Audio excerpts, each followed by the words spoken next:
Cuman kalau dibilang ujian, itu ujiannya justru H-3 akad nikah. Ada tahu kan dia mantan bandar judi katanya gitu. Iya tahu. Di Thailand loh, dia ada tahu Thailand kan gitu.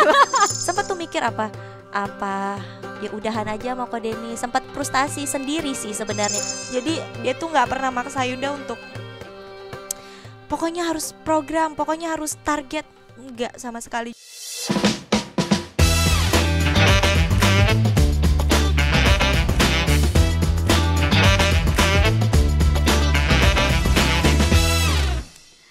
Assalamualaikum Besti, selamat puasa bagi yang menjalankan. Jangan pada batal puasa di setengah-setengah aja ya.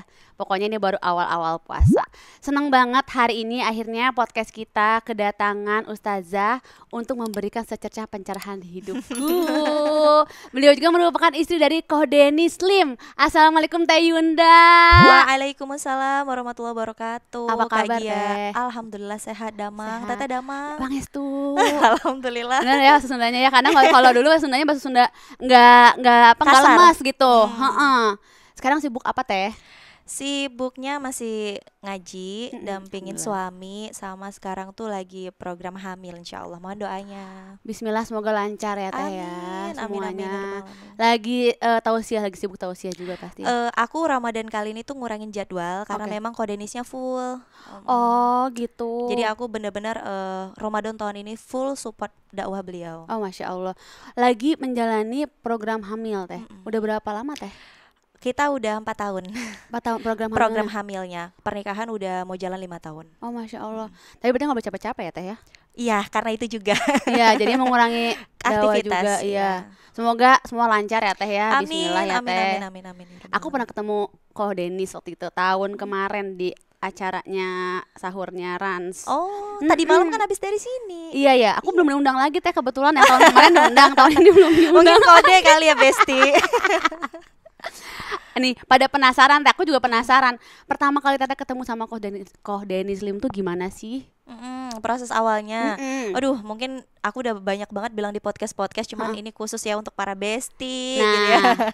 ini. Jadi awalnya itu kita tuh dijodohin sebenarnya, Teh. Oh dijodohin. Ya. Jadi kan aku tuh santri karya Darut Tauhid Medan. Heeh. Nah, beliau itu santri karya Darut Tauhid Surabaya. Kan Medan Oke. Surabaya jauh tuh, Heeh. nggak ada akses buat ketemu. Aku juga nggak kenal sama beliau. Heeh. Nah, qadarullah sahabat kader dakwahnya Ko Denny yang namanya Rangga, yang juga udah disebut-sebut bahkan waktu sahuran setahun lalu tuh udah ditelepon sama teman-teman Rans. Oh. Iya, nah jadi dia ngejodohin. Jadi pas dia lagi tugas di Medan bareng sama aku, beliau yang kayak Yun mau nggak ta'aruf sama teman aku namanya Denis gitu sih, kokoh dia bilangnya. Oh, heeh. Ganteng tahu orangnya, soleh lagi katanya gitu kan. Heeh. Pokoknya dia lah yang promosiin Koko ke Yunda. Heeh. Nah, pada saat itu Yunda kan belum boleh nikah karena Yunda masih usianya itu 22 tahun. Oke. Nah, terus Yunda bilang, "Aku belum boleh nikah, King. Soalnya aku nikahnya itu 25 tahun, izin dari orang tua." Nah, singkat cerita, akhirnya ketika aku nolak, kokohnya juga nggak ada gerak, istilahnya cuman Rangga doang yang jadi mak comblang. Nah, ternyata mungkin ada takdir Allah di dalamnya. Apabila Allah sudah berkehendak, kan mudah bagi Allah ya, Teh ya. Jadi, pas aku udah nolak, Koko juga nggak ada bergerak, qadarullah ada namanya Mukernas, Musyawarah Kerja Nasional. Aku mewakili Medan, Ko Denny berangkat mewakili Surabaya. Oh, ketemu di Ketemu di situ. Bandung. Ketemu di Bandung. Iya, Oh, kalian ketemu di Surabaya, ketemunya di Bandung. ketemu di Bandung karena kan DT itu pusatnya di Bandung. Iya, benar. Iya. Di Geger Kalong ya kan? Iya, nah ketemulah di Bandung. Nah, pada saat ketemu tuh ya nggak ada ngobrol karena kan Ko Denny juga sudah hijrah, Yunda juga kondisinya sudah hijrah, kita sama-sama menjaga diri gitu kan. Akhirnya pada saat ketemu itu bener-bener Allah itu cuman pengen ngasih tahu Yunda, sok jangan nggak mau gerah, lihat dulu orangnya kan gitu. Sok gerasok nggak mau gitu gerasok coba Lihat dulu orangnya, nah gitu kan. Tapi nggak ngeliat foto Teh sebelumnya pas dikenalin. Oh lihat sih, lihat makanya tahu orangnya. Oh, ganteng ya, emang Ya menik ganteng kasep, ya, menik kasep gitu ya. kasep gitu. Cuman yang lucunya itu pas Yunda dikasih foto kan ya sama Rangga, Yun ini orangnya si kokoh katanya gitu. Pas Yunda lihat, itu Yunda benar-benar ngomong, ah ini mah dia yang nggak mau sama aku, King. Yunda bilang kayak gitu. Kenapa Teteh ngomong gitu? Karena kan dia putih banget, kayak artis Korea. Sementara Yunda kan kulitnya kayak remar-remar rengginang gitu mungkin ya. Iya, maksudnya minder lah gitu kan. Oke. Karena kan di DT juga banyak tete-tete yang lebih cantik gitu. Oh. Kenapa dijodohin sama aku? Aku kan nggak terlalu cantik gitu. Jadi Katanya minder mending lah. nggak pede gitu. Iya gitu. Minder terus akhirnya ya pada saat itu tuh kayak udah dikasih foto. Nah, si Rangga juga ngasih foto aku ke ininya, ke kokohnya. Nah, pada saat itu tuh ya udah kayak udah tahu fotonya. Akhirnya pada saat rapat Mukernas tuh aku udah nggak perlu nyari orangnya karena dia udah terang sendiri, Oh Masya Allah, putih ya. Benar-benar bersinar sendiri gitu di antara santri-santri yang lain nih ya. Santri yang lain itu pakai baju koko, Heeh. dia pakai jas dong. Oh emang dari dulu pakai Iya. jas teh? Aku pikir sekarang pakai jas. Enggak, dia tuh rapi dari dulu. Ya memang gitu Oh. stylenya kayak artis Korea. Makanya aku bilang nggak perlu ku cari yang mana yang dijodohin sama aku tuh udah ini pasti orangnya kayak gitu. Dia pakai jas sendiri, paling putih sendiri dan memang udah viral duluan di DT. Oh emang terkenal pasti Ibaratnya ya. kayak selebriti di DT lah kayak gitu. Oh udah tahu jadinya sering diomongin. Iya, Kita sementara mau kan kaset kita apa gitu. atuh ya gitu. Terus teh? Ya udah, akhirnya kan pas Mukernas itu semua santri tuh udah kumpul teh. Mm-mm. Nah, qadarullah beliau terlambat. Itu tuh adiknya Agim, Adeda itu udah nyampein apa namanya nasihat, ceramah, terus pemaparan. Kodenisnya baru datang udah di sekitar 15 menit. Oke. Datang, akhirnya semua mata ngelihat ke belakang dong. Itu kan di belakang. Akhirnya Assalamualaikum, langsung ngelihat ke situ perempuan-perempuan ahwat-ahwat langsung bersorak, Masya Allah, ya Allah opa, gitu ya. Itu tahun berapa teh? Itu tuh 2018 kalau nggak salah. Aku nikah 2019. Oh oke. Oh udah digandrungi wanita ya kayak oh ganteng pisan gitu. Kan aku bilang selebritis gitu. Loh, teh deg-degan nggak saat itu teh? Aku nggak deg-degan, justru waktu saat itu tuh aku ngelihat apa sih sok kegantengan banget dalam hatiku gitu. Tetap ya cewek ya. Apa sih sok kegantengan banget. Tapi kalau teman-temanku yang lain tuh kayak Yun ini yang dari Thailand, dia udah terkenal kisah hijrahnya kan dulu. Dia kan memang nyantri apa namanya nyantri di DT langsung di Bandung, Oh kadar dakwah. gitu. Jadi orang-orang DT itu udah kenal sama beliau, jadi udah viral sampai teman-teman pada bilang ini tuh yang kadar dakwah yang dari Thailand terus hijrah nyantri di Bandung gitu-gitu.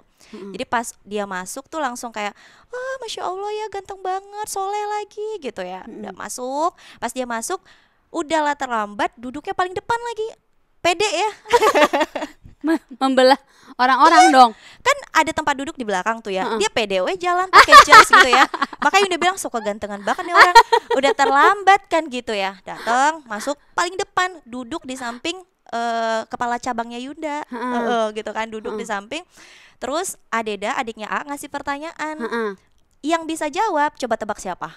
Kodenis. Kodenis doang gitu kan. Jadi yang ahwat-ahwat pada bilang ya Allah bukan cuman ganteng tapi juga pintar. Aduh, Semakin lengkap. lah ya. Semakin lah itu ahwat-ahwat itu ya menggebu-gebu gitu. Yunda bilang gini, ih caper banget nih orang gitu kan. Kayaknya semua mau diambil sama dia gitu ya gitu. Kalau zaman dulu mah tebar pesona gitu ya. Iya, caper gitu tebak persona. Akhirnya udah dijawab, terus nggak cuma sampai di situ teh. Jadi udah dijawab, terus Adeda ngasih hadiah berupa uang kali ya untuk santri gitu kan. Hadiah lah pokoknya berbentuk uang gitu untuk santri. Akhirnya Koko disuruh maju, dikasih hadiah. Yang Ahmad teriak lagi, "Ya Allah, pintar cari duit." gitu ya. Itu Yunda tuh nggak bisa Yunda lupain karena itu seharian ahwat-ahwat itu cuman nyebut-nyebut nama Kodenis sampai kami mau pergi sholat asar ke masjid. Ya Dia jadi Allah. trending topik pada saat Mukernas itu. Lah kita nggak ada yang ngeliat kan gitu. Ya segitulah beliau di DT. Tapi kemarin aku gak ada ngasih tahu ketemunya papasan di toilet, bener nggak? Nah dari abis yang sholat asar, kemudian lanjut lagi coffee break kan, coffee break baru mulai lagi satu season Mukernas. Abis season 1 Mukernas itu season 2 abis itu selesai. Nah selesai kami langsung pulang ke kota kami masing-masing. Nah aku sebelum pulang aku mau pamitan ke kantor DT Pusat. Nah pada saat itu qadarullah ternyata Kodenis udah duluan ada di kantor DT Pusat. Ketemu lagi. Beliau ada di lantai 2. Aku baru masuk di lantai 1. Heeh. Nah, pas lagi pamit-pamit sama teman-teman, Allah juga mungkin ya yang memang sudah menakdirkan aku kebelet pipis dong. Kenapa kebelet pipisnya pas di situ? Kenapa nggak pas di tadi gitu ya?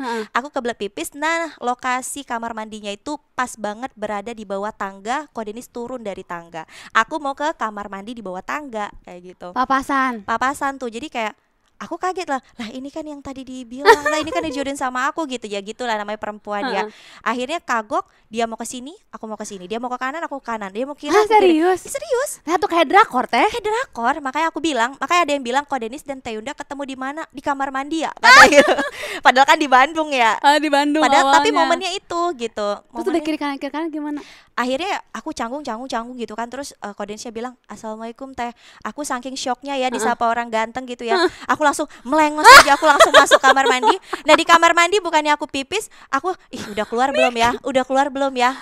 Jadi nggak ngejawab teh. Enggak, aku langsung aja masuk kamar mandi, aku grogi kan, tuh nggak pingsan. Belok aja ya. Langsung kamar mandi, di kamar mandi pun sampai temanku manggilin, "Yun, lama amat di kamar mandi." Baru keluar, aku lihat-lihat kan, udah nggak ada, alhamdulillah gitu. Jadi aku tuh lebih kayak takut, menghindar gitu. Tapi malah terus aja dipertemuin sama Allah. Nah pulang dari situ Teh, itu kan momennya itu Lebaran, pulang dari Mukernas itu. Aku ingat banget Lebaran, kalau nggak salah hari ketiga atau keempat, tiba-tiba ada telepon masuk ke aku. Nah aku angkat, "Assalamualaikum." "Waalaikumsalam." "Dengan siapa ya?" Aku bilang gitu. "Ini dengan Denis, santri karya DT Surabaya," katanya gitu. Aku mikir, Denis kan ini kayak nama yang dijodohin sama Gue jadi aku ikut lah deg-degan gitu. loh mendengar cerita teteh ini loh. Aku diem kan, kenapa ya tumben banget? Karena kan aku mikir ya cowok kalau udah hijrah terus nelpon kita, pilihannya cuma satu, pasti pengen ngelamar kan gitu ya. Udah kepedean. Masa nagih utang kan gitu. Jadi pas aku jawab gitu, terus iya ada perlu apa Kang gitu. Terus dia bilang, "Teteh punten, kalau diizinkan saya pengen silaturahim ketemu orang tua Teteh," katanya gitu. Itu aku langsung, hah? Langsung aku matiin. Teteh kabur terus tuh teteh ini. Iya kabur terus, kabur, iya matiin. takut. Lebih kayak aku tahu Harus diri gimana ya, gitu. gitu. Bukan aku tahu diri. Maksudnya ya Allah terlalu ganteng, terlalu gimana, jadi Ya takut gitu. Allah. Dimatiin teleponnya. Aku matiin. Aduh kasihan Ko Denis. Iya aku matiin, terus aku mengukir kata apa ya, aku balas lagi. Telepon balik. Enggak aku telepon balik. Cuman dia mungkin dia tahu aku shock. Akhirnya dia WhatsApp, kemudian dia bilang, "Teteh maaf kalau misalnya terburu-buru, tapi memang saya sudah banyak tahu Teteh dari Rangga." Gitu, karena kan Rangga satu kantor aku gitu di Medan. Jadi kalau misalnya diizinkan, aku pengen memulai proses ta'aruf dengan Teteh. Silakan, kalau Teteh ada syarat atau ada perantara yang harus aku hadapi, boleh. Jadi dia benar-benar nurut syarat-syarat aku kayak gimana gitu. Akhirnya aku jawab, "Kang, sebentar ya, saya izin ke orang tua dulu. Soalnya saya ini dapat SIM surat izin menikah itu usia 25. Saya masih 22 tahun. Dan saya sejujurnya belum kepikiran pengen nikah." Yunda bilang kayak gitu. Sosok gimana gitu ya. Jual mahal tetap ya, cewek ya. Gitu kan. Terus akhirnya bilang sama orang tua. Nah, kadarulahnya itu orang tua yang awalnya itu nggak ngebolehin Yunda, maksudnya deket sama ini, deket sama gitu, nggak usah mikirin nikah lah gitu. Ketika hijrah nggak usah mikir-mikir nikah lah, yang bener aja belajar kerja gitu kan. Nah ketika Yunda bilang nih ada santri dari Darut Tauhid namanya ini, terus dia kegiatannya ini mau ke rumah silaturahim ke ibu sama bapak gitu. Apa coba kata orang tua Yunda? Ya udah sok aja mangga gitu. Jadi kayak dimudahkan. Nah itu jadi kayak tanda awalnya itu adalah prosesnya itu dimudahkan Allah, dilembutkan hati orang tua gitu. Ya udah, abis yang dari situ tuh akhirnya Yunda kasih kontak Musyrifah Yunda. Musyrifah kan ada suaminya yaitu Musyrif. Nah Koko kontekannya sama Ustadz, suami Musyrifah Yunda. Jadi di situ kami memulai obrolan di grup, kapan Ko Denis mau datang ke rumah, nanti saya dampingin kayak gitu. Ya udah, proses ta'aruf itu bermulai dari situ. Kemudian ketika Ko Denis sudah sampai di situ, nanti kita ngobrol, Teh Yunda kalau ada CV yang mau disampaikan silahkan kayak gitu. CV itu CV ta'aruf ya. Misalnya isinya tuh kayak siapa kamu, bagaimana keluargamu, dulu kamu itu siapa, sekarang kamu kerjanya apa, gitu-gitu. Ya biodata diri sih sebenarnya. Nah Teh, ini juga aku penasaran soal ta'aruf. Aku pikir kan ta'aruf tuh yang aku tahu kan banyak orang yang nggak tahu juga ta'aruf tuh dikenalin sama orang tua yang setahu aku ya kan. Maksudnya bisa, bisa dari bisa, orang kenalan, bisa dari bisa, orang tua gitu kan. bisa. Tapi nggak berhubungan kontak-kontakan langsung menikah gitu berarti. Enggak. Jadi kita jangan menganggap ta'aruf itu sekaku itu. Jadi misalnya gini, Nah, coba gimana tuh? ta'aruf itu kan maknanya itu kenalan. Makanya kan ada istilah tak kenal maka ta'aruf. Ya, ya kan, tak kenal maka kenalan kan gitu, supaya kenal dan akhirnya muncul rasa kasih dan sayang kan gitu. Nah, jadi kita juga harus lihat makna ta'aruf di dalam Islam yang benar itu seperti apa. Jadi nggak mesti tukaran CV. Tukaran CV itu hanya untuk misalnya kayak Yunda. Yunda itu berbeda kota, jauh sama Koko. Oh iya. Untuk akses ketemunya kami nggak punya karena sangat jauh dan sibuk gitu ya. Kemudian dan kami benar-benar tidak pernah berhubungan, orang tua tidak saling kenal. Itu bisa pakai CV ta'aruf. Adapun kayak Teteh misalnya dijodohin orang tua, berarti kan orang tua Teteh sudah mengenal orang tua si calon. Itu pun boleh.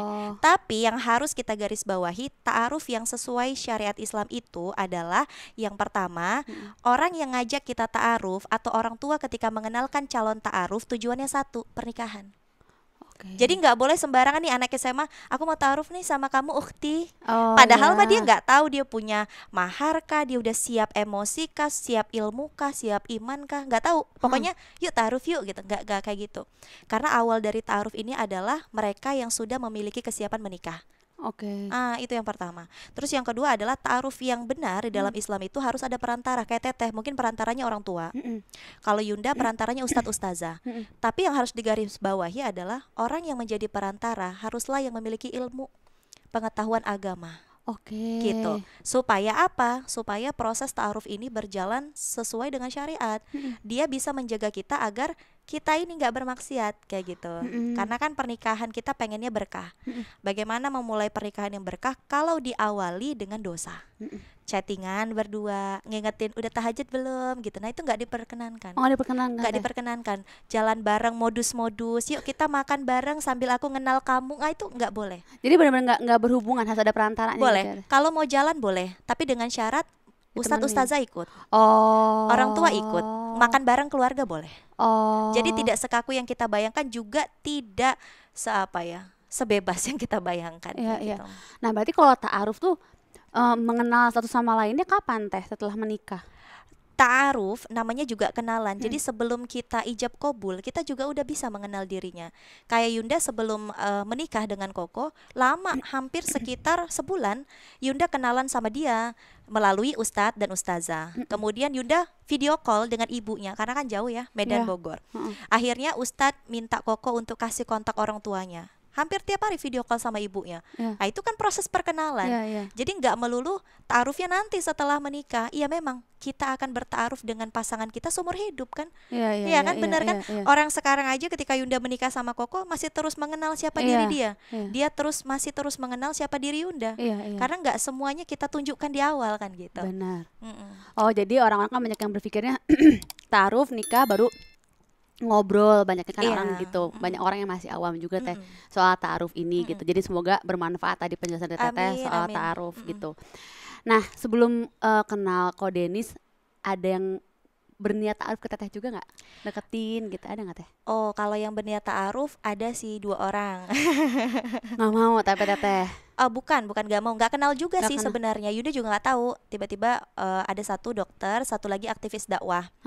Cuman mungkin gak seviral Ko Denis ya gitu.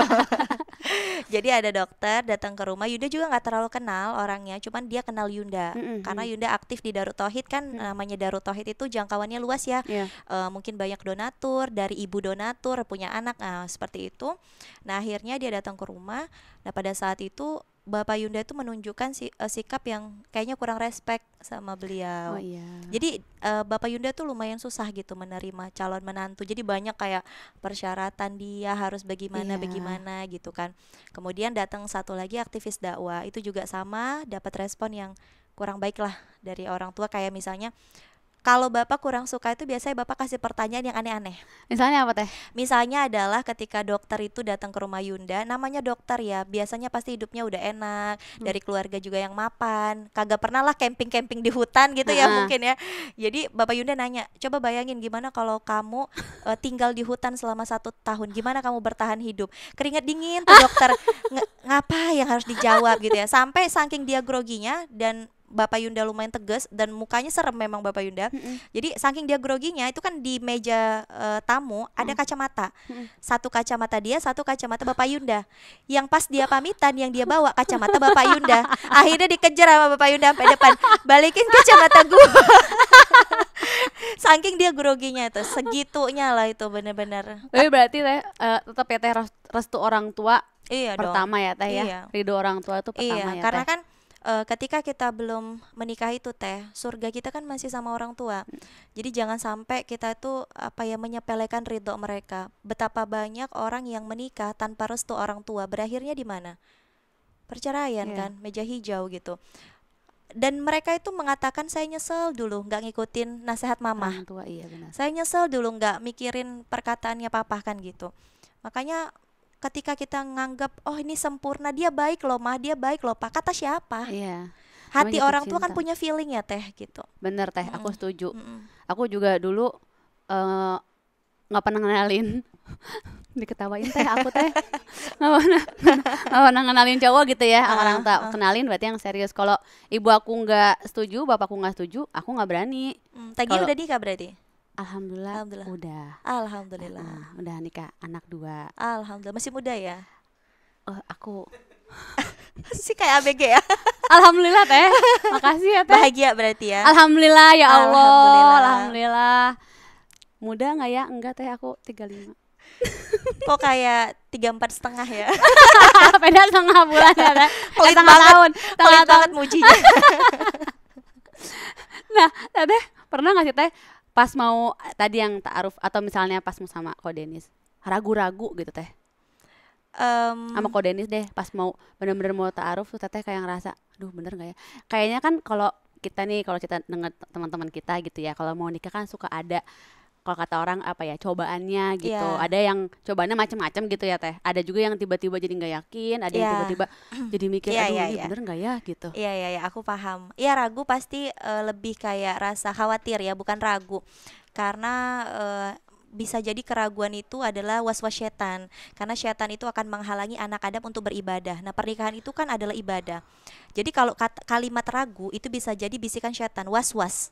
Was-was. Makanya kan di Quran surat An-Nas minal jin nati wan nas. Was-was itu dari jin yang memang tugasnya untuk membisiki manusia agar dia ragu-ragu gitu dalam melakukan ibadah.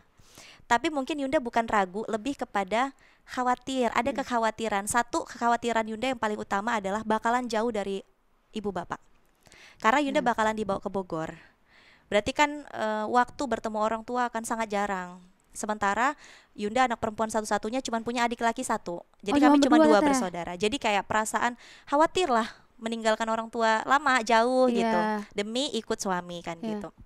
Yang kedua mungkin lebih kepada kekhawatiran sudah cukupkah aku ilmu untuk menikah ini, bisakah aku menjadi istri yang baik, yang soleha, jadi menantu yang baik di keluarga baru nantinya. Lebih ke itu sih, bukan yang bener nggak ya kalau Denis ini enggak sih, Enggak ya teh? enggak. Cuman kalau dibilang ujian, itu ujiannya justru H-3 akad nikah. Kenapa teh? Jadi H-3 akad nikah ada perempuan yang nge-DM aku. Aku tuh aduh, iya kaget. Nah, ini belum pernah diceritain di mana-mana. H-3 pernikahan ada wanita yang nge-DM aku. Sebenarnya nggak ngomong gimana-gimana, cuman dia hanya curhat kalau dia pernah berproses dengan Ko Denis. Qadarullah tidak tidak berujung pada pernikahan gitu, tidak sampai akad nikah. Jadi mungkin sekedar dulunya ta'aruf, tapi mungkin kokonya belum klik atau mungkin dari keluarga belum setuju atau gimana. Akhirnya dicurhat ke aku betapa orang tuanya itu sudah sangat menginginkan menantu Denis gitu. Jadi dia lebih ke perempuan sih curhat ke iya. aku gitu kan. Tapi kan aku mau nikah gitu. Iya. Teh, ya Allah kaget kita dengarnya. Jadi aku nggak nyalain Koko karena memang nggak ada pelanggaran syariat. Mereka Iya. juga ta'aruf, dia juga cerita. Cuman lebih ke beban aja ke aku ketika perempuan nangis kan ke kita gitu Iya. dan dia nggak jadi nikah gitu-gitu. Jadi kayak aku tuh lebih kepikiran, aduh gimana ya. Sempet aku pengen batalin H-1. Astagfirullah Teh. H-1 aku sempat pengen batalin, cuman Karena hal itu. iya aku tuh gimana ya, perempuan tuh kan dominasi perasaan. Iya. Kalau sudah ngelihat mungkin perempuan ngerasa kayak mimpi-mimpinya nggak jadi cuman gara-gara kita kayak gitu, Merasa bersalah. ngerasa bersalah. Walaupun aku juga nggak tahu ya gitu, itu nggak ada diceritain juga ke aku yang proses mereka itu kan. Terus akhirnya gimana Teh menanggapi hal itu Teh? Aku ngobrol ke Ko Denis, aku telepon melalui perantara Ustadz, aku coba ngobrol, aku voice note, yang voice note itu dikirimkan lagi ke Ko Denis, aku bilang ini ada perempuan, aku capture ya, aku screenshot isi curhatannya apa, aku kasih tahu. Nah, silakanlah ditanggapi, aku pengen tabayun gitu ke dia. Akhirnya Ko Denis bilang, "Iya betul, pernah berproses ta'aruf dengan perempuan itu, tapi ya kan ketika kita berta'aruf dan kemudian sudah nazor, mereka udah sampai tahap nazor. Nazor itu artinya melihat, silaturahim ke rumah, melihat orangnya. Apabila dia memakai cadar, cadarnya boleh dibuka. Oh gitu Teh. Jadi yang disyariatkan yang boleh dilihat adalah wajah dan telapak tangan saja, yang lainnya tidak boleh kan gitu. Nah, beliau udah sampai tahapan itu pada perempuan itu, tapi mungkin qadarullah kan setelah itu harus menentukan pilihan apakah mau lanjut ke tahapan khitbah atau tidak. Oh jadi boleh ya Teh? Pas Boleh. udah ketemu misalnya Boleh tadi tuh nazar. orangnya mundur gitu, nggak Ya, jadi itu deh kan gitu. namanya khitbah. Kalau jadi khitbah, kalau tidak jadi ya berarti tidak Oh, dilanjut. kirain gitu. kalau ya udah mau ta'aruf udah harus maju terus gitu, enggak ya Teh? Enggak lah. Kan Jadi ta'aruf boleh itu ketemu dulu berkenalan. ya. Oh. Ketika kita berkenalan, misal nih kita mau belanja kan, misalnya ke supermarket mau beli pisang, kan pisangnya dilihat dulu masih masih seger enggak, masih fresh enggak, sesuai yang kita cari enggak. Kalau kita enggak cari, ya enggak dibeli enggak apa-apa kan? Iya, iya, Nah, iya, iya. gitu. Oh, berarti sebenarnya ta'aruf itu enggak se ya tadi Ekstrim, se ekstrim yang orang pikirin. Aku juga mikirnya ta'aruf tuh kalau ketemu harus menikah. Jadi nggak ada Ya. tahapan tadi yang boleh ketemu Ya. dulu terus kalau Nah, misalnya mungkin boleh ini mundur. juga yang harus teman-teman Besti bisa pahami, bahwasannya jangan sampai baper duluan ya ketika proses ta'aruf. Jadi ketika ada seorang laki-laki yang datang berta'aruf menemui orang tuamu yang itu juga nazar melihatmu, itu belum akan berujung pada pernikahan, namanya juga berkenalan Iya, kan iya, gitu. iya, iya, Jadi iya. jangan langsung baper aku bakalan nikah. Itulah yang membuat perempuan itu tadi merasa sakit hati, Iya. merasa kecewa karena sudah ada perasaan sebelum pernikahan. Nah, itu yang harus dijaga. Jadi kapan Teteh tuh mengenal backgroundnya Ko Denis? Ya dari awal proses ta'aruf kan awalnya tukaran CV tuh Teh. Iya. Nah di tukaran CV itu kan Koko cerita tuh siapa beliau, bagaimana masa lalunya, keluarganya seperti apa. Nah beliau tulis, saya dulunya adalah seorang mantan bandar judi. Aku kaget dong. Terus awalnya aku fine-fine aja ketika baca CV itu, aku oke-oke aja karena aku mikir gini, iya sih bandar judi, cuman kan sekarang udah tobat, udah hijrah, udah ngaji, udah nyantri, udah dakwah juga. Ya bisa jadi Allah udah ngehapus dosa-dosa dia yang lalu. Jadi aku kayak aku baik-baik aja, tapi guruku yang komen, Apa katanya Teh? Musyrifah Yunda komen, "Dek, Ade udah baca CV-nya?" Udah.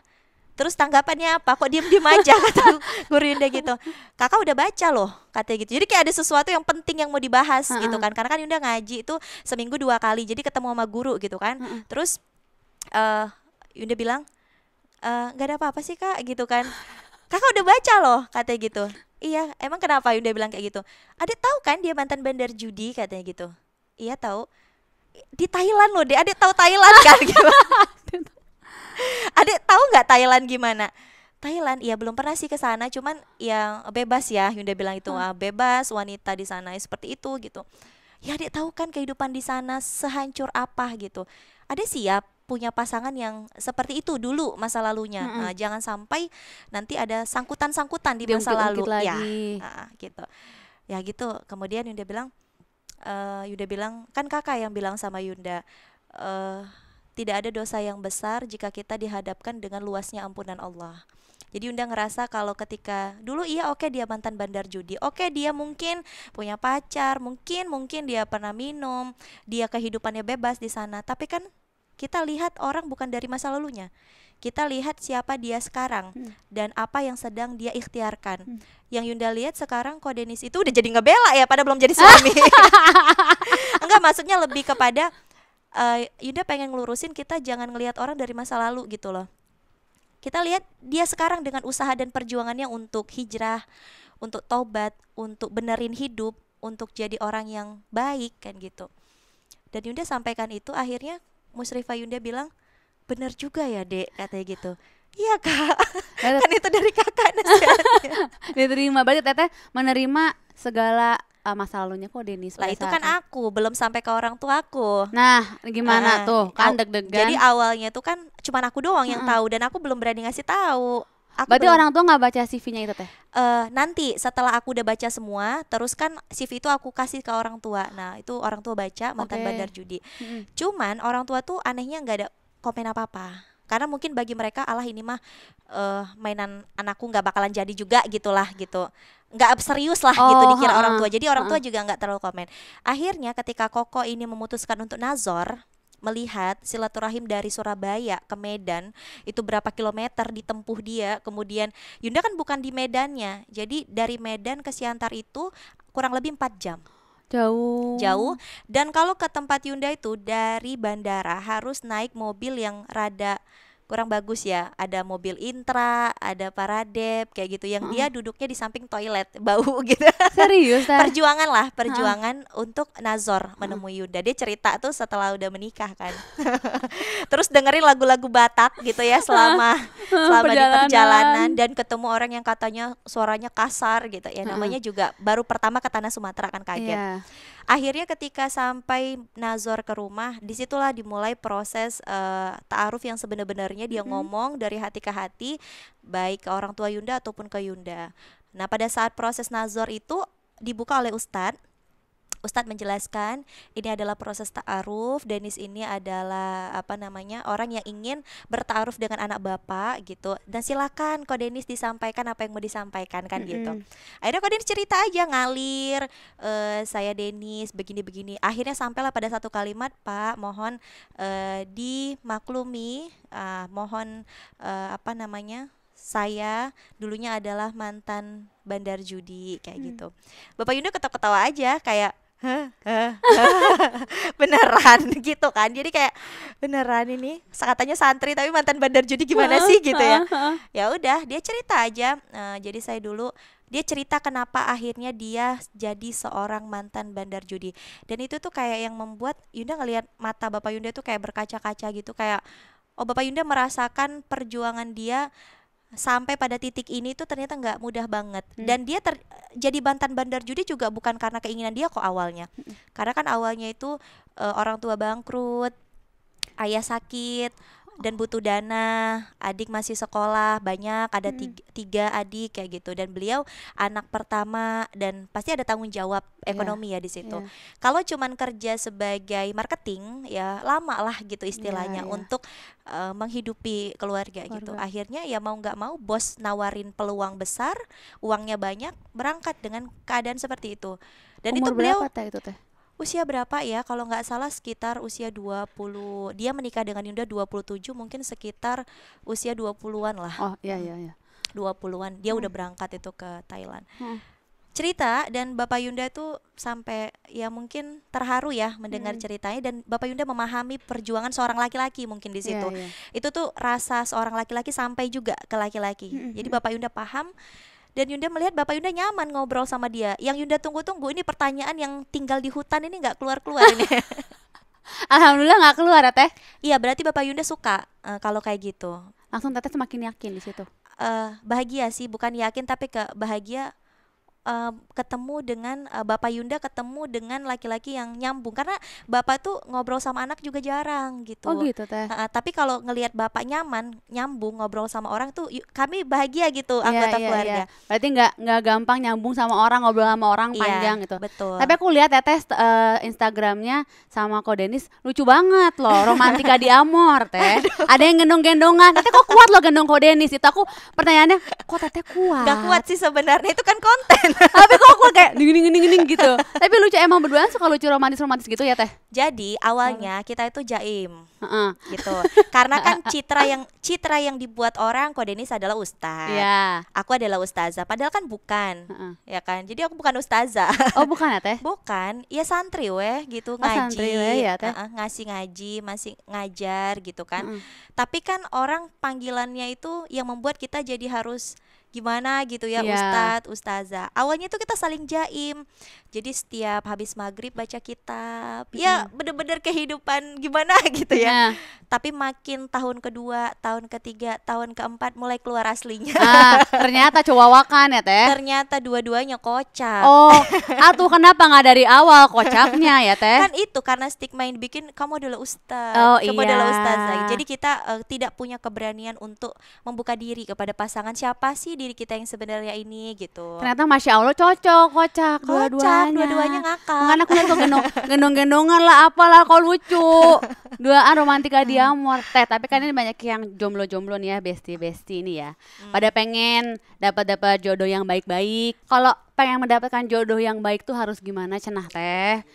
Harus kumaha cenah Teh? Kalau ini juga yang nonton nih, kalau pengen dapat jodoh yang baik, yang bager, yang kasep, yang soleh, kumaha Teh? Gimana ya, kalau nasihatnya dari aku belum tentu juga jodohku baik gitu ya, karena nggak ada yang tahu ya siapa diri kita sebenarnya di hadapan pencipta. Aku juga belum tentu jadi jodoh yang baik kan buat Ko Denis, nggak ada yang tahu. Tapi mungkin kalau ngasih tips, aku mungkin ngasih tipsnya dari Quran surat Ar-Rum ayat 21. Allah Subhanahu wa taala berfirman, "Wa min ayatihi an khalaqalakum min anfusikum azwaja litaskunu ilaiha wa ja'ala bainakum mawaddatan wa rahmah. Inna fi dzalika laayatil liqaumin yatafakkarun." Keluar ayatnya jadi. Karena kalau nasihat dari aku nggak mempan, karena aku juga belum baik gitu. Tapi kalau dari yang maha baik, insya Allah ngena ke kita semua. Jadi apa kata Allah, pesannya untuk kita yang masih mencari jodoh, kata Allah, "Wa min ayatihi an khalaqalakum min anfusikum azwaja." Dan di antara tanda-tanda kebesaran Allah adalah satu, Dia menciptakan pasanganmu dari jenismu sendiri. Kebayang kalau kita bercermin, yang kelihatan di cermin wajah siapa? Kita sendiri. Begitulah makna dari Quran surat Ar-Rum ayat 21. Jadi kalau kita kepengen dapat jodoh yang baik, bager, soleh, taat sama orang tua, taat juga sama Allah, kita ngaca aja dulu. Aku udah bager, aku udah soleh, aku udah rajin sholat belum, aku udah taat belum sama orang tua, aku udah baik belum sama sesama. Ngaca weh gitu. Karena kan cerminan diri kita gitu. Masya Allah, jadi mau dapat jodoh baik ngaca we heula gitu loh. Teknu bager ngaca we heula gitu ya Teh. Jadi jangan sibuk mencari. Kebanyakan orang sibuk, aku mau cari ukti yang hafal Quran, tapi dia nggak lihat diri dia. Emang kamu senang sama Quran kan gitu? Aku mau cari yang soleha, yang Masya Allah kayak spek bidadari, udah cantik, rajin sholat, pintar ngaji. Lah coba tanya sama diri kita udah rajin sholat nggak? Kita udah spek spek orang soleh belum gitu sebelum menginginkan bidadari, spek bidadari kan gitu. Jadi benar-benar jangan sibuk mencari, tapi sibukkan diri kita menjadi yang terbaik itu. Ketika kita berusaha melayakkan diri di hadapan pencipta, maka mudah bagi Allah akan mengirimkan hambanya yang terbaik untuk mendampingi kita di muka bumi ini. Masya Allah. Jadi harus dimulai dari diri kita dulu. Itu Besti, tolonglah Besti ya, harus berkaca dulu kita. Ya, untung udah nikah gue, ya Allah. Kalau belum tuh ngena banget di hati tuh, lumayan tuh ya. Teh, ini Lebaran lagi, menyambut bulan Ramadan. Oh, udah Lebaran aja loh, puasa juga baru mulai. Menyambut bulan Ramadan, apa aja yang Teteh siapin? Pasti kan Ko Denis juga sibuk banget kan Teh, tiap hari. Benar. Kebanyakan orang tuh ketika menyambut bulan suci Ramadan, kebanyakan persiapannya itu adalah persiapan fisik ya, kayak misalnya itu makanan, minuman, walaupun itu penting ya, makanan sehat, minuman sehat, tapi sebenarnya itu yang harus paling kita siapkan itu adalah kesiapan hati. Makanya kan bersih-bersih hati menyambut bulan suci. Jangan sampai nih ketika kita menyambut bulan agung, bulan yang penuh ampunan, kita dalam keadaan hati yang masih iri dengki sama orang, masih belum mau maafin orang, masih kesel, masih kecewa sama orang. Jadinya menjalani dan menghadapi bulan Ramadan dalam keadaan hati yang gak tenang, gak ajak. Dan itu gak nikmat banget. Makanya kan ada doanya ketika memasuki awal bulan Ramadan. Rasulullah menganjurkan doa ini. Ya mungkin teman-teman udah hafal juga. Bismillahirrahmanirrahim. Allahumma ahillahu alaina bil yumni wal iman wassalamah wal islam rabbi wa rabbukallah. Apa artinya? Ini doa dianjurkan banget. Kenapa? Karena di sini Rasulullah Shallallahu Alaihi Wasallam berdoa, ya Allah hadirkan Ramadan kepada kami bil yumni, dengan penuh ketentraman hati. Maka Yunda bilang apa yang perlu dipersiapkan? Hati, ya. Hatinya tenang dulu. Kalau hati udah tenang, pikiran tenang. Ya. Pikiran tenang, perbuatan pasti benar. Benar. Jadi alaina bil yumni, ya Allah hadirkan Ramadan kepadaku dengan penuh ketentraman hati. Yang kedua, kemudian bil iman, dengan penuh kekuatan imanku, bantu aku gitu. Ramadan ini nggak mudah kan? Kita aktivitas banyak, tapi harus nahan lapar, haus, juga harus nahan marah kan gitu. Kadang lebih susah nahan marah daripada nahan lapar kan? Lebih susah menahan pengen gampar orang sama lapar, susahan mana? Ya mendingan diam aja ya. Falyakul khairan aw liyasmut. Mending diam weh. Diam weh udah teh. Bil iman. Ya Allah berikan kekuatan iman, karena pasti banyak gangguan sana sini ya Allah. Bisa jadi gangguannya juga diri kita sendiri kan? Iya. Kemudian wassalamah, dengan penuh sehat dan selamat. Betapa banyak orang yang memasuki bulan suci Ramadan dalam keadaan sakit parah atau dalam keadaan yang kurang baik, kurang sempurna kan gitu. Makanya minta sehat dan selamat. Jangan sampai Allah panggil kita sebelum menyelesaikan bulan suci Ramadan. Minta dipanjangkan usia dengan sehat dan selamat. Kemudian wal Islam, dengan Islam. Artinya apa? Rukun Islam itu kan supaya aku bisa menegakkan sholat, aku bisa membayar zakat dan lain sebagainya. Dan kemudian Rabbi wa rabbukallah, engkau adalah Robku kan gitu. Jadi minta tolong sama Allah, persiapkan hati kita, minta tolong sama Allah, kuatkan keimanan kita. Baru nanti persiapan fisik itu yang kedua, makanan, minuman, kemudian sholatnya nanti dijaga, kemudian sholat tarawih dan ibadah-ibadah yang lain, Quran, kemudian dijaga.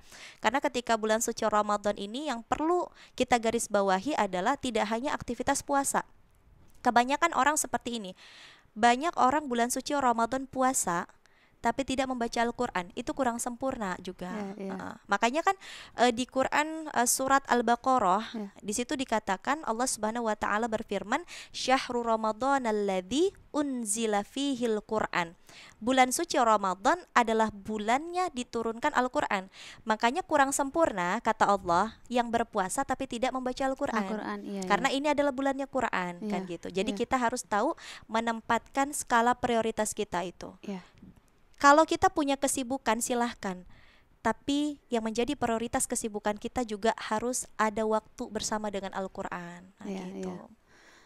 Nih teh, ada nggak tips gimana nahan diri dari godaan di bulan Ramadan nih? Besti-besti kadang-kadang, tapi memang ya teh menahan hati itu kan susah ya teh terkadang ya. Atau kita puasa tapi kita nyinyirin orang kan juga kan percuma ya teh ya. Ujian hati itu ya nggak boleh kan teh, nggak boleh besti itu teh, dosa tidak boleh itu teh, kayak gitu nggak boleh. Nah cara nahan diri dari godaan di bulan puasa Ramadan apa teh? Ketika kita nanya bagaimana caranya supaya kita bisa menahan daripada nggak marah, nggak julid sama orang, balik lagi, makanya Allah bilang jadikan puasamu sebagai jalanmu tambah dekat kepada Allah. Jadi gimana? Ketika azan sudah berkumandang, yuk jangan sampai puasa-puasa tapi azan berkumandang nggak sholat. Makanya kan kata Allah kalau ada masalah, kalau lagi hati nggak tenang, wasta'inu bisobri wassalah. Ada orang yang jengkelin kita, sabar dulu, jangan sampai ngucapin yang nggak baik. Kalau nggak bisa sabar juga masih kesel, ambil air wudhu sholat. Wasta'inu bisobri wassalah. Sabar artinya itu mengelola, tenang, jangan sampai ku balas dia yang ngejulitin aku. Itu sabar tuh. Tahan dulu. Kemudian kalau masih kesel, kesel banget pengen balas, ambil air wudhu, sholat. Ya, wasta'inu bis-sabri was-shalah. Itu yang pertama, paling bagus itu. Yang kedua, baca Quran yang banyak. Teman-teman tuh kalau misalnya teman-teman baca Quran, itu ibarat ini misalnya isinya kopi, warnanya kan hitam. Kemudian teman-teman coba di gelas yang isinya kopi, kemudian tuangin air putih, terus tuangin, lama-lama tuh kopinya keluar, warna hitamnya berubah menjadi putih bersih. Seperti itulah perumpamaan orang yang membaca Al-Quran di bulan suci Ramadan, bersih hatinya. Kalau hatinya sudah bersih, mau orang julitin dia, sekampung senegara ini bully dia, nggak jadi masalah buat dia. Cacian, pujian sama aja bagi dia. Benar. Karena apa? Fokus dia adalah Allah suka aja sama saya, Allah senang aja sama saya, bukan mikirin penilaian orang.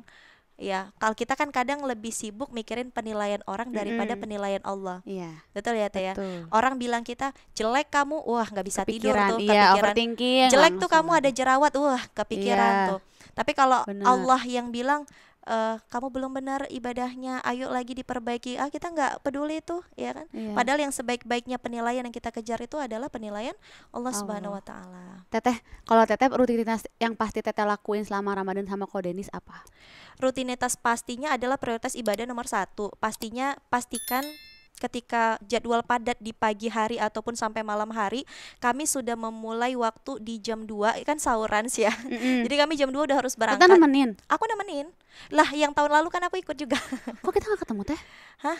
Mungkin lupa kali. Aku kan memang nggak pernah Masa? terlihat. Oh Teteh kayaknya nyumput deh. Iya. Kalau kan aku gitu. Oh Teteh selalu nemenin Ko Denis kerja. Enggak selalu sih, cuman karena kan kalau posisi sekarang aku memang ngurangin jadwal. Iya. Kalau dulu memang prioritas kalau Ramadan karena kode ini sangat padat, jadi Iya. aku backup kayak gitu. Apalagi dulu kan tim kita belum banyak gitu, jadi aku juga sebagai tim.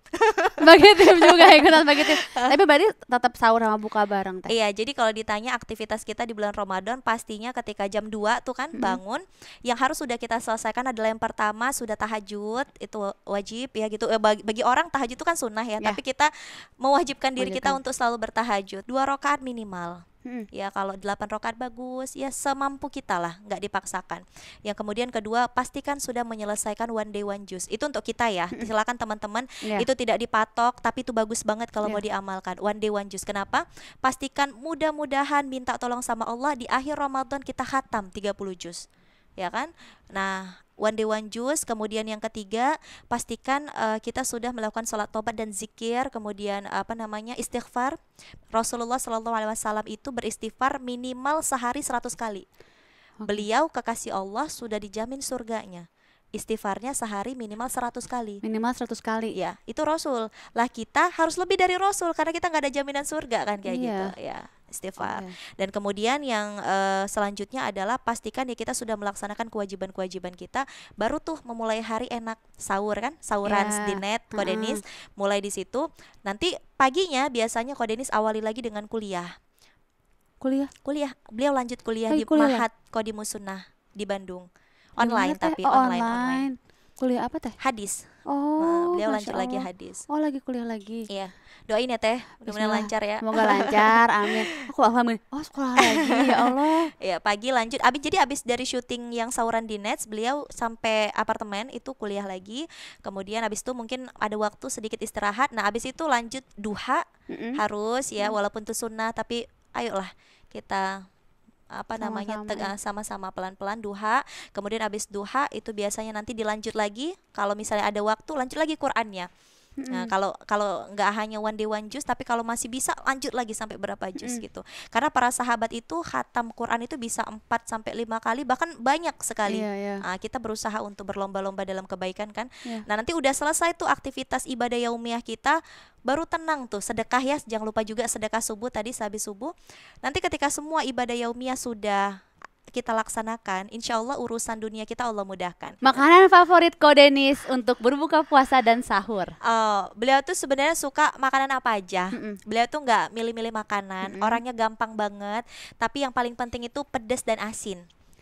Oh, sama Teteh, kayak suamiku. Iya, nggak ribet. Misalnya nih aku numis kangkung, udah nggak ribet. Kenapa kangkung? Enggak. Pokoknya yang penting kangkungnya pedas dan asin. Oh gitu. Tapi suka request nggak apa gitu? Suka sih. Jadi ada menu favoritnya kayak beliau tuh suka jamur cabai garam. Aku tuh pernah masak awal-awal nikah, masak jamur cabai garam yang aku lihat dari YouTube. Beliau bilang, apakah ini lagi di surga? Wah, Masya Allah. Lebay Jadi ya. kita melayang kan sebagai Melayang. sebagai istri masak enak tuh kayaknya puas banget ya, Teh. Iya. Masya Allah ya, Teh. Beliau suka banget karena memang namanya aja udah apa namanya jamur cabai garam. Mm-mm. Cabai pasti pedas, garam pasti Asin. asin. Udah itu Asin suka. banget. Jamur cabai garam. Jadi nggak riweuh Ya, makannya. atau itu bisa diganti juga sama ikan yang kita tepungin atau mungkin ayam juga. Intinya yang penting pedas asin weh beliau. Sama kriuk-kriuk senengnya.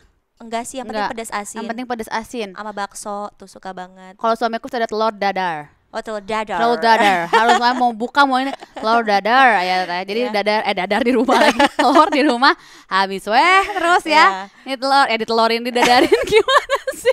Puasa enggak loh. Ini lagi enggak puasa kok error iya. Kenapa ya otak kita nih ya Allah. Yang penting, Yang penting pokoknya kalau Koko pedes asin we teh. Pedas asin. Nggak milih-milih Nggak makanan. riweuh nggak ya. riweuh. Kadang kalau misalnya kita dakwah kemana-mana juga kan suka panitia suka nanya Mm-mm. mau disiapin makanan apa gitu Mm-mm. ya. Nggak usah disiapin apa-apa. Yang penting ada cabe sama garam. Aku bilang. Jadi kadang juga mereka nggak bisa siapin yang pedas asin karena nggak tahu kan kadar pedas dan asinnya Itu gimana. gimana? Jadi benar-benar cuma disediain cabe sama garam. Atau Dia tahu isi bumbuin ada sendiri. enak. Dia bumbuin Beneran? sendiri, iya. Ya Nah Allah. itu tanya tuh yang ikut kemana-mana, gitu. bumbuin sendiri. Oh, itu mungkin kelamaan di Bandung emang jadi jiwa nenek-neneng dan kakak-kakaknya terasa banget kan kalau Iya. orang Bandung kan Suka pedas asin, sama gurih. gurih pedas gitu. Teteh selama menikah dengan Ko Denis, apa ujian pernikahan yang Teteh alami? Namanya ujian pasti semua orang ngerasa berat ya. Iya. Awalnya Mm-mm. ketika belum dibukakan pintu hikmah mungkin. Ya. Kenapa Allah mengujiku di bagian ini? Ini kan sesuai dengan firman Allah di Quran surat Al-Mulk ayat 2. Ini yang nyadarin aku banget. Ya nggak apa-apalah diuji. Toh kan kamu juga manusia butuh diampuni dosa. Dengan kamu merasa sakit, dengan kamu merasa aku nggak sempurna, aku butuh pertolongan yang kuat yaitu Allah. Dengan itu tuh aku paham ternyata hakikat ujian itu mendewasakanku gitu. Awalnya aku marah diuji, kenapa aku belum punya keturunan? Kenapa yang lain yang pacaran gampang banget punya keturunan? Aku kan menjaga diri, sempet tuh teh muncul rasa-rasa kayak aku kan udah menjaga diri ya Allah, aku ikuti prosesmu ya Allah. Kenapa ya Allah kok kami belum dikasih keturunan? Apa kami nggak pantas ya Allah? Sempat itu kayak perasaan-perasaan gitu.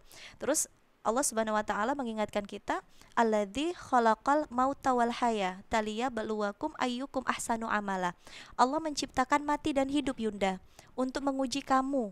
Siapakah di antara kamu yang paling baik amalnya? Itu Yunda langsung kayak ketampar. Kamu ngerasa kamu udah baik? Baru dikasih ujian kayak gini juga kamu udah ngerasa paling baik gitu. Tuh Yunda langsung ketampar.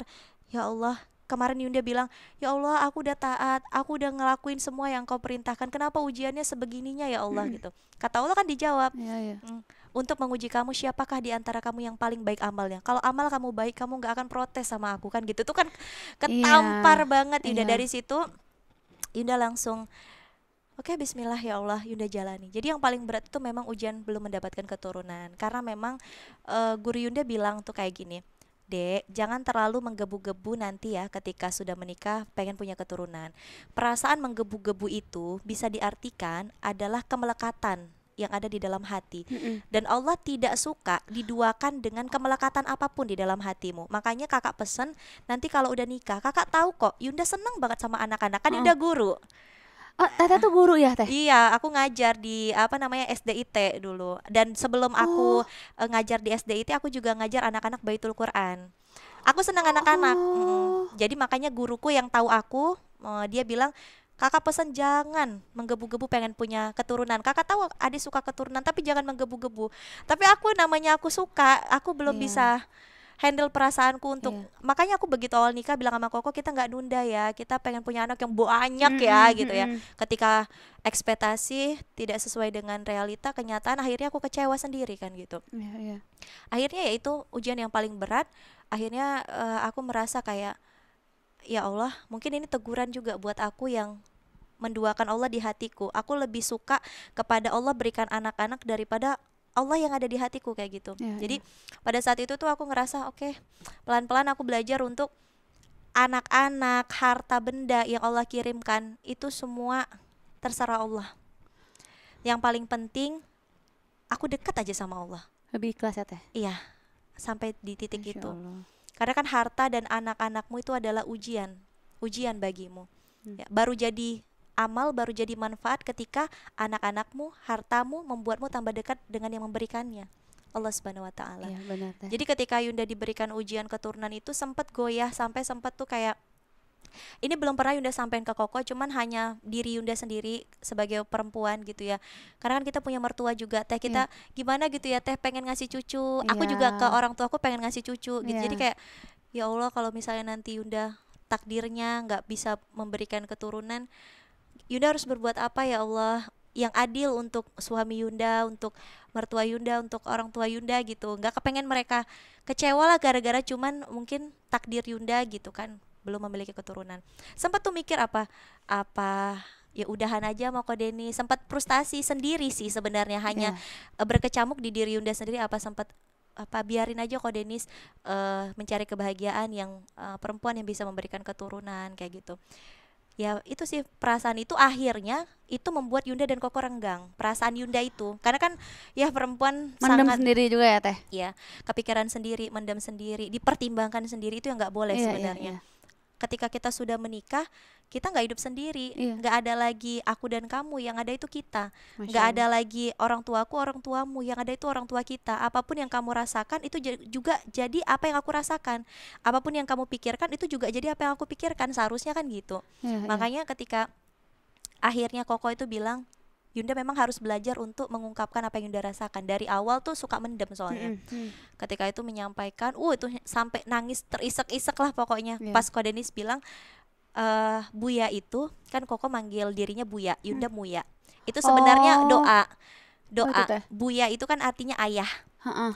Ayah yang Allah berikan ilmu gitu. Itu doa sebenarnya. Mudah-mudahan Oh, bisa jadi nanti ayah yang punya ilmu gitu. amin. Muya itu ibu artinya. Jadi kami memanggil diri kami itu Buya dan Muya. Oh, Masya Ko Allah. Denis tuh bilang, Buya itu nikahin Muya bukan karena pengen punya anak-anak, walaupun ya salah satu tujuannya itu.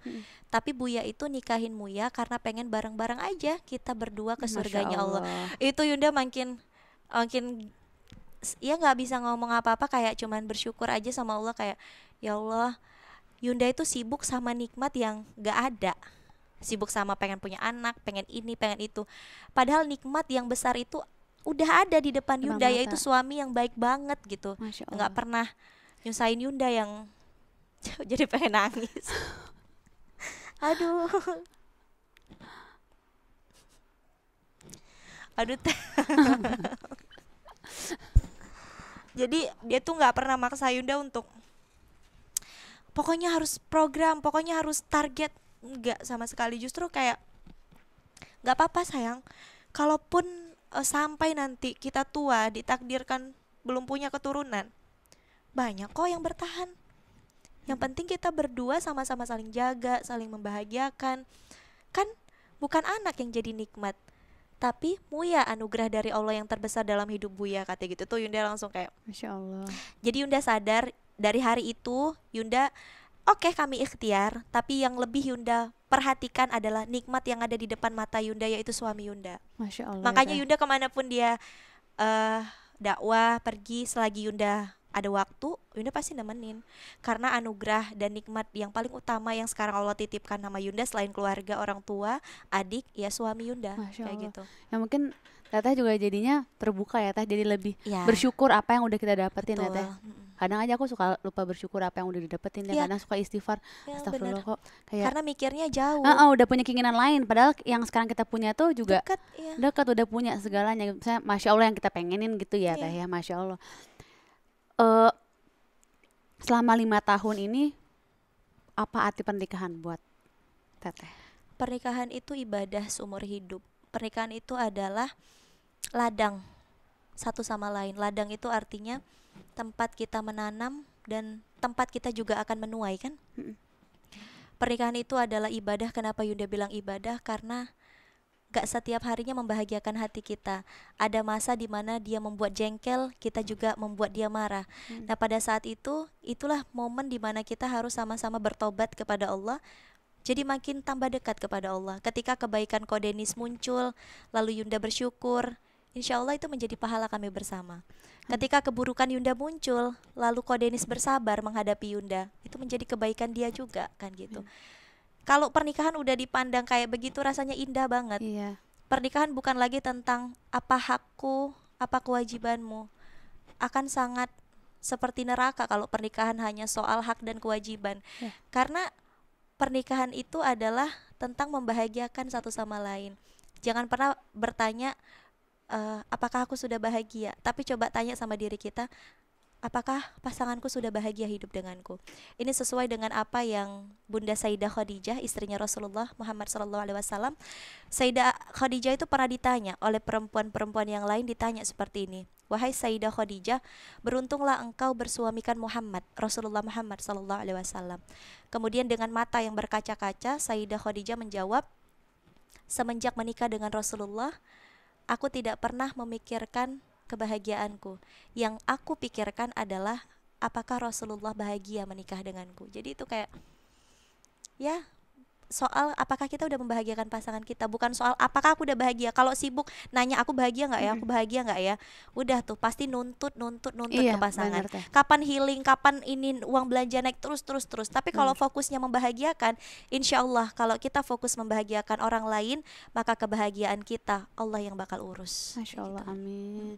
Ya bener, tapi kalau kebahagiaan kita sebagai manusia ya, kayaknya nggak ada habisnya. Pasti udah dapet A, minta A, dapat A, minta B, terus aja gitu ya teh. Makanya harus selalu bersyukur. Bersyukur. La in Insya Allah. syakartum la azidannakum wa la in kafartum inna adzabi lasyadid. Kalau kita syukur sekecil apapun yang kita terima, kita syukur, Allah tambahkan nikmatnya. Amin. Tapi kalau kita kufur, dibuat hati kita terasa sesak. Udah punya banyak harta kayak belum puas aja. Udah terkenal kayak belum puas lagi. Nggak pernah Itu puas ya. inna adzabi lasyadid. Adabnya disegerakan sekarang, tidak hanya nanti, tapi sekarang dibuat sempitnya hati kita. Alhamdulillah. Teteh, makasih banyak udah datang ke Oh, sini, udah alhamdulillah. ngobrol-ngobrol, Aduh, seru memberikan banget aku loh. secercah Iya, pencahayaan ya. alhamdulillah. Masya Sampai aku Allah. terperangah mendengar Teteh Aduh. bercerita dari cerita kayak drakor sampai sedih, ikutan Aduh, sedih lah, sampai aku alhamdulillah. terpaku. Terima kasih juga buat Bun Besti yang udah nonton. Diambil yang baiknya, dibuang yang buruknya. Semoga Amin. bermanfaat Bun Besti. Bye bye. Bye bye. Assalamualaikum. Assalamualaikum.